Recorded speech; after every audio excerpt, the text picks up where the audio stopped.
Welcome to MC Noctis, where every shadow has a story.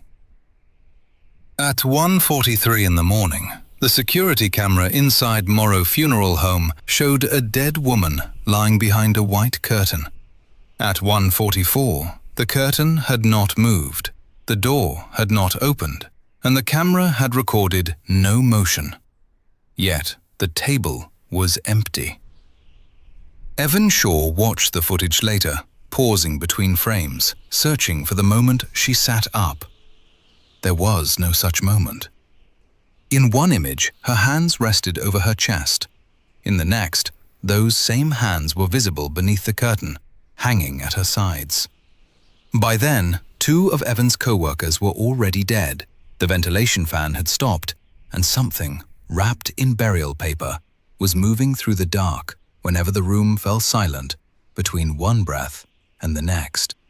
The funeral director given them 3 instructions before locking the doors. Keep the ceiling fan running. Do not move the red coat beside the preparation table. If paper begins rustling behind the curtain, wake everyone before the lights go out. Evan and his colleagues assumed the old man was protecting the dignity of the dead. They did not understand that he was protecting the town from what the dead woman had become. They had seen her earlier that evening, standing beside the frozen highway and raising one hand for help. Guilt followed them into the funeral home because none of them had stopped. Only near dawn would Evan discover that the woman had arrived at Morrow Funeral Home several hours before they saw her on the road. She had never been asking for rescue. She had been choosing whose breath to follow.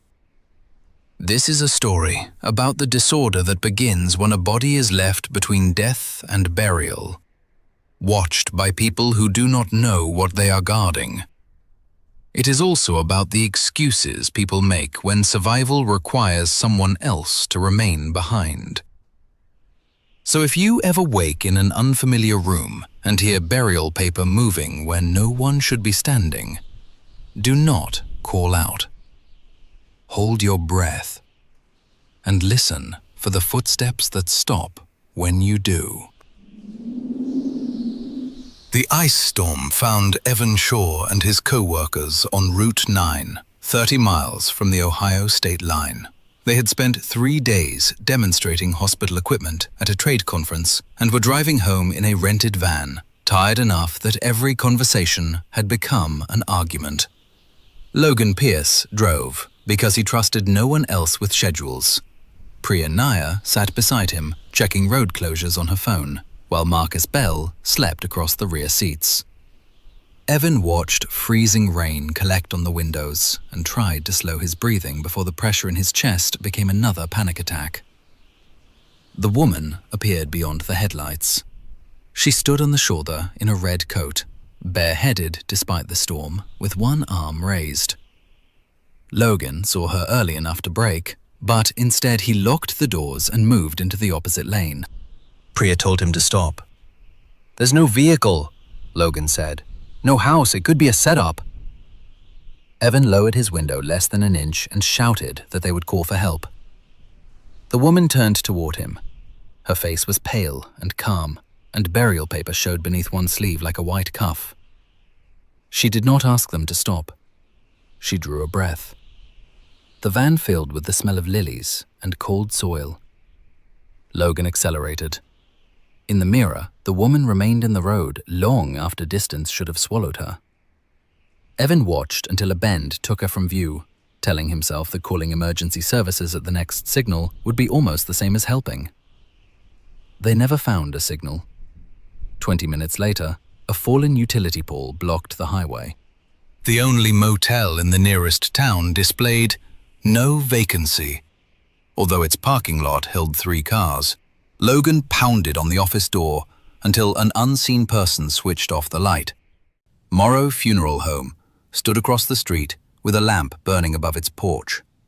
The owner, Gideon Morrow, answered after a long delay. He was a narrow man in his late 60s, dressed in a black vest and rolled shirt sleeves.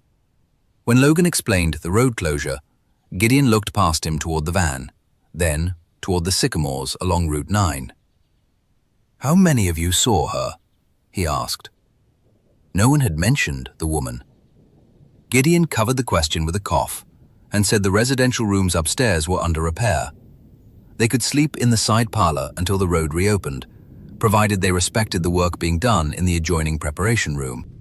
Behind a white curtain lay the body of an unidentified woman found earlier that day.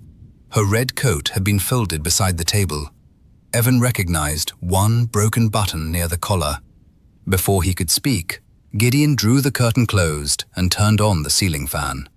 Its slow blades pushed the scent of lilies through the room.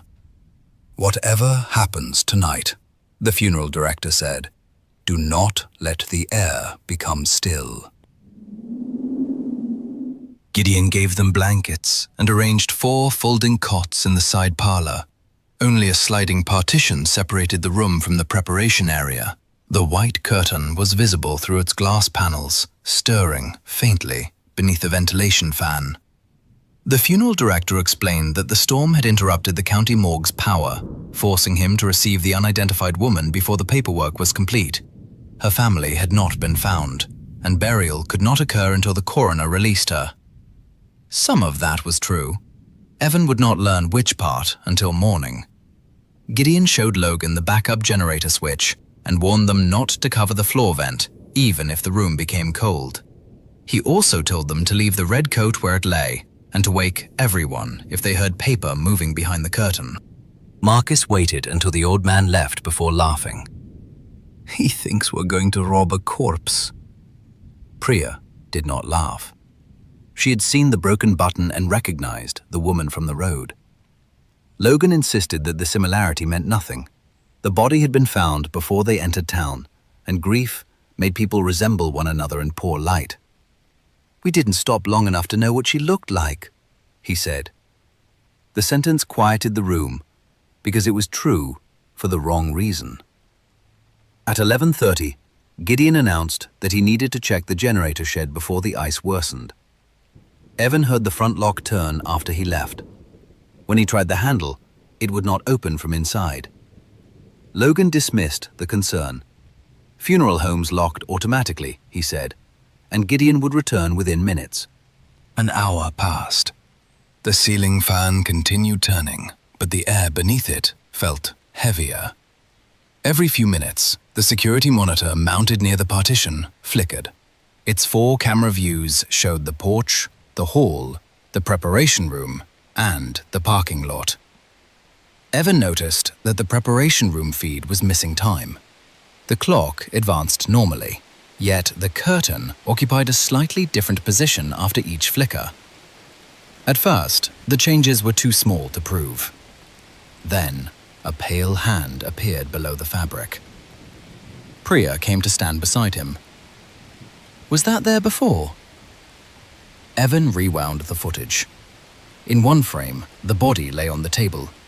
The feed darkened for less than a second. In the next, the dead woman's hand hung over the edge. No movement existed between those positions. The power failed at 1:43. The fan slowed. As its final rotation ended, paper rustled behind the curtain. Marcus stirred on his cot, but did not wake. Logan muttered in his sleep. Priya reached for the flashlight on her phone. Evan remembered Gideon's warning and whispered for her to wake everyone. Before she could move, the curtain opened from the inside. The woman stood with her head tilted forward and her arms hanging rigidly at her sides.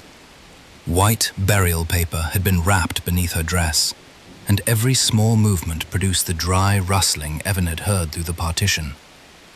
She did not look around the room. She listened. Marcus exhaled in his sleep. The dead woman crossed the preparation room without bending her knees.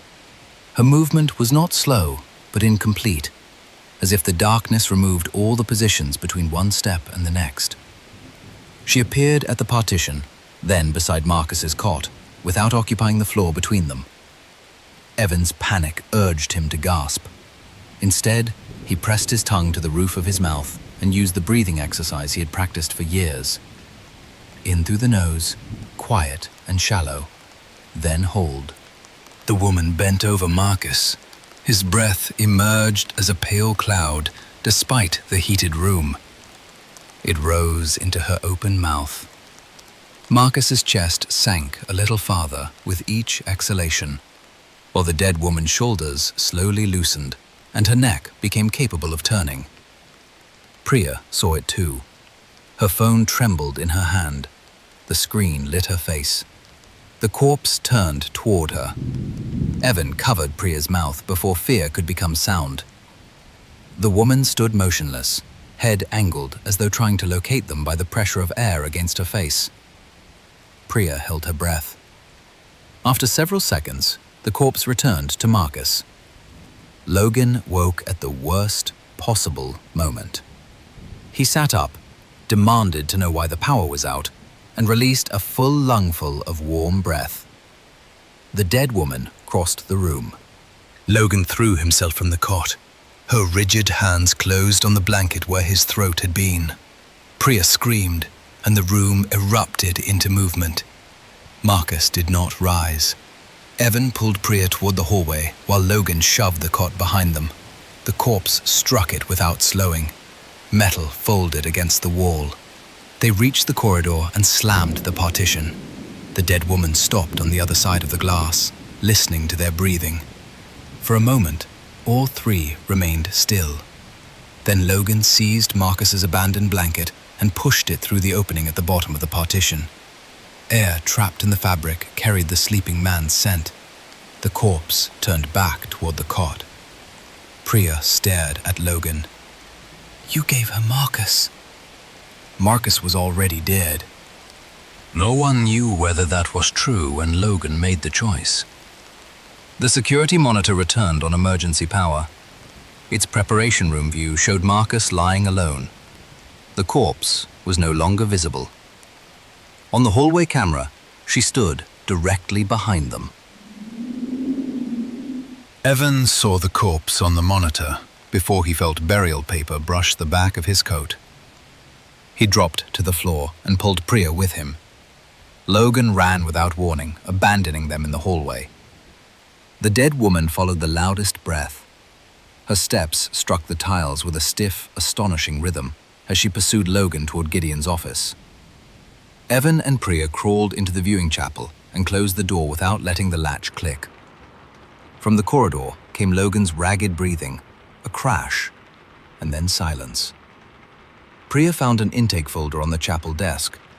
The unidentified woman had arrived at Morrow Funeral Home at 4:12 that afternoon. According to the coroner's preliminary report, she had been found beside Route 9 shortly after noon.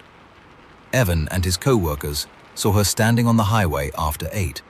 The apparition had not been a stranded traveler they failed to save. It had appeared 4 hours after the body entered the funeral home. Their guilt had not awakened it. It had used guilt to bring them closer. The office intercom clicked on. Gideon's voice asked whether the fan was still running. Priya lunged for the call button and demanded that he unlock the doors. The funeral director did not answer immediately. When he spoke again, he sounded less frightened than ashamed. He explained that some bodies arrived at Morrow Funeral Home carrying what his grandfather called unfinished breath.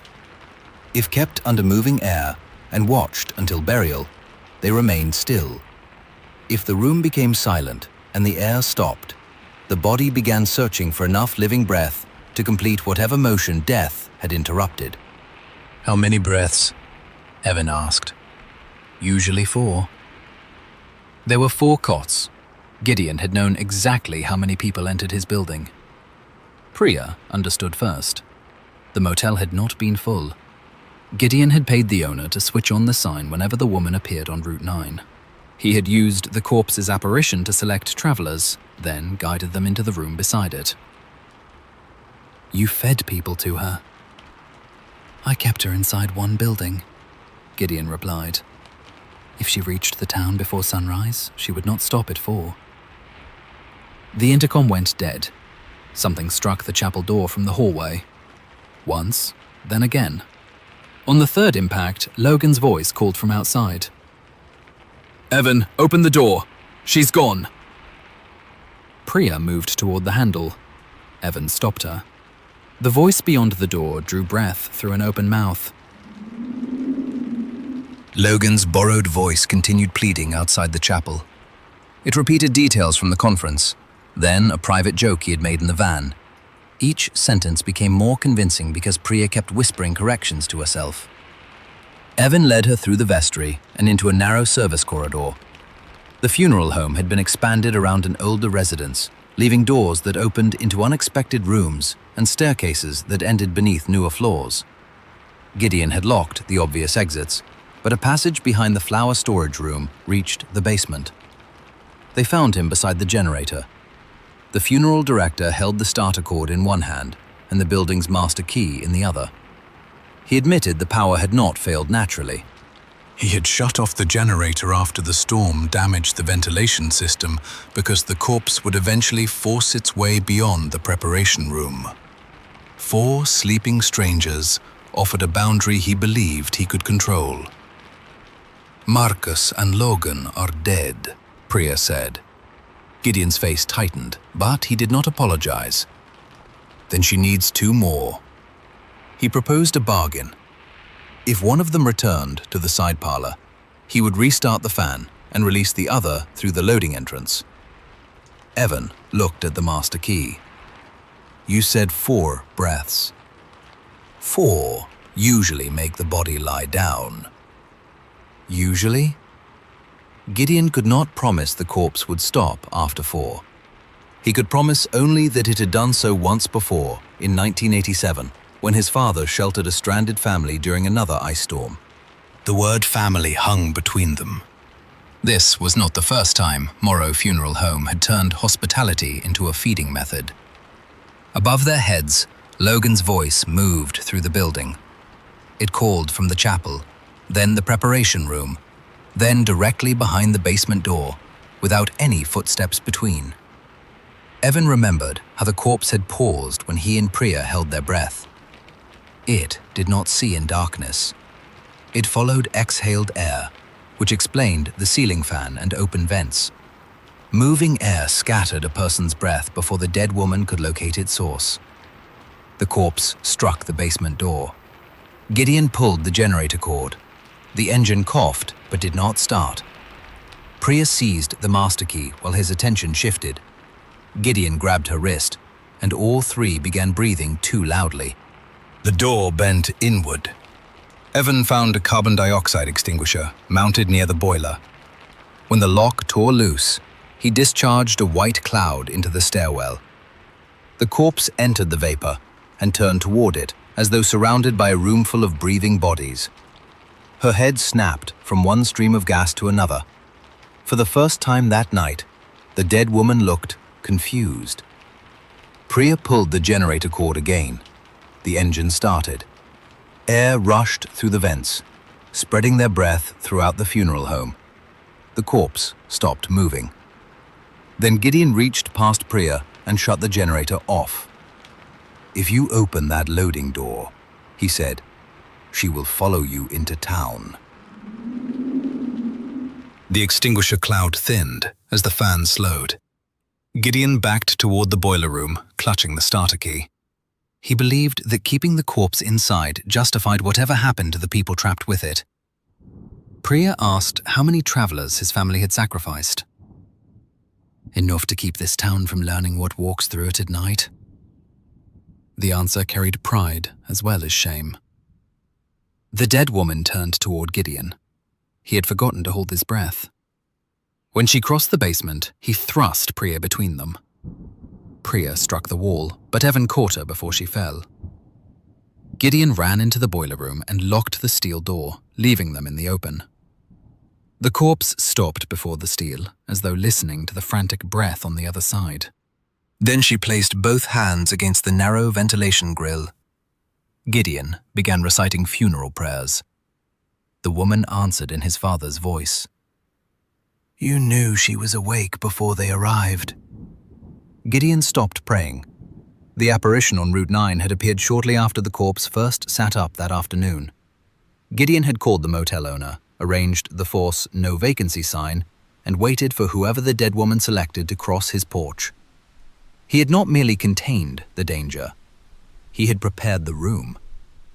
The corpse drew Gideon's breath through the grill. His prayers weakened until only the woman's borrowed voice remained. With each stolen breath, her joints became more natural. By the time the boiler room fell silent, she could bend her fingers. 3 breaths had made her almost human. Evan pulled the generator cord.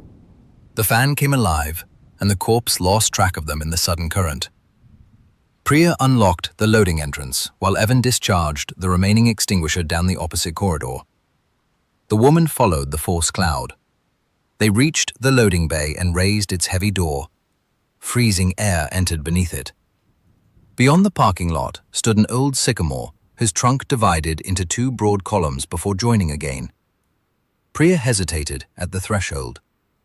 Gideon's warning remained possible even after all his lies. If the corpse followed them outside, it might reach the motel or the houses beyond the town square. "Then we don't run toward town," Evan said. They headed for the cemetery behind the funeral home, using the last bursts of white vapor to pull the dead woman away from the road. The loading door rattled behind them. The corpse emerged beneath it, without lowering her head. She no longer moved like a dead body. She moved like someone remembering how to run. The cemetery offered nowhere to hide. Ice covered the low markers, and the storm had stripped the trees of every leaf.